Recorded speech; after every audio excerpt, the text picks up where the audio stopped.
அப்போ ஈஸியாக எடுக்கலாம்.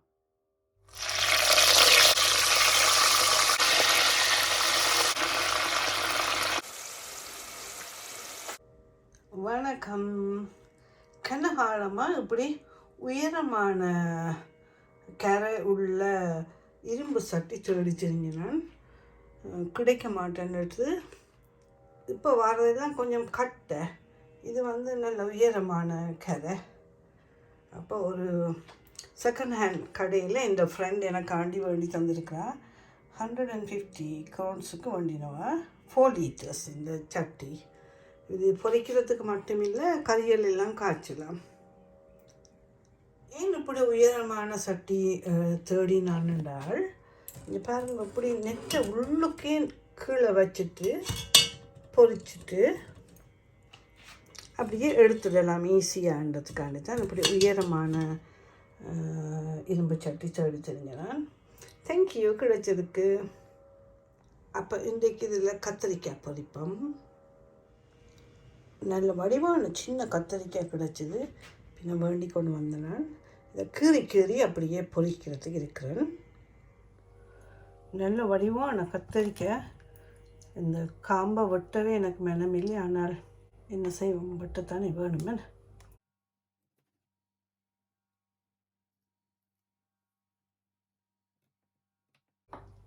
இந்த இப்படி எடுத்துட்டு இப்படி கொஞ்சம் சின்ன ஆறா வெட்டுறேன்.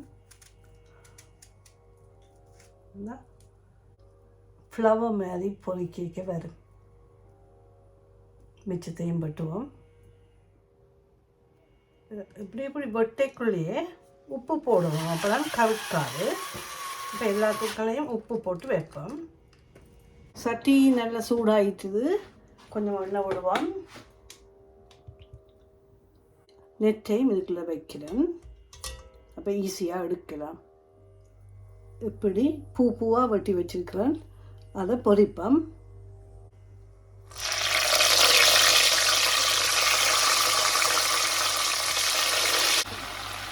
பார்க்கவே நல்ல வடிவாயிருக்கு. பாருங்கள், பூவாக இடைக்கெல்லாம் சும்மா கிளறி விட வேணும்.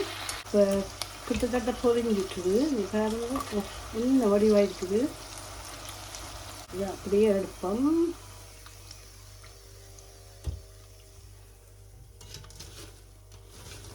பார்த்தீங்களா எவ்வளோ ஈஸியாக எல்லாத்தையும் ஒன்றடியாக எடுத்தாச்சு. வடிவாக பூவாக பொரிஞ்சிருக்கு. கொஞ்சமாக வெண்டிக்காயை அப்படியே முழுசாக ஒரு கீறி போட்டு பொரிக்கிறேன். டேஸ்ட்டாக இருக்கும் சும்மா சாப்பிட. பாருங்க, கத்தரிக்காய் நல்ல வடிவாக பூவாக பொரிஞ்சிருக்கு.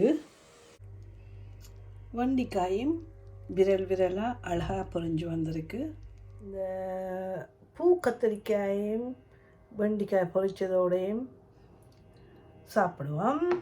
இது புழுங்கல் அரிசி சோறு, பருப்பு கறி, ஃப்ளவர், கத்திரிக்காய், வெண்டிக்காய், கொஞ்சம் கடலை குழம்பு. என்கிட்ட இன்றைக்கி பொரியல் ஒன்றும் இல்லை. அதுக்காக வேண்டி கொஞ்சம் பூந்தி இருந்தது.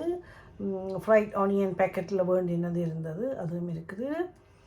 அதோட இங்கே மோர் வச்சுருக்கிறேன். அதை ஊற்றி சாப்பிடுவோம். பாருங்கள், இந்த கத்திரிக்காய் நல்ல வடிவாக இருக்குது. டேஸ்டாகவும் இருக்குது. இது வெண்டிக்காய் சும்மாவே சாப்பிடலாம். சைவ சாப்பாடு வெரி டேஸ்டியாக இருக்கும். இதையும் கொஞ்சம் போடுவோம்.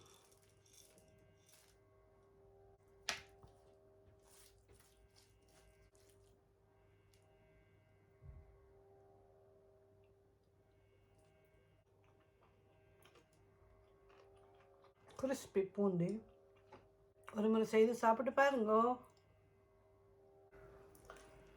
Vegetarian food always tasty.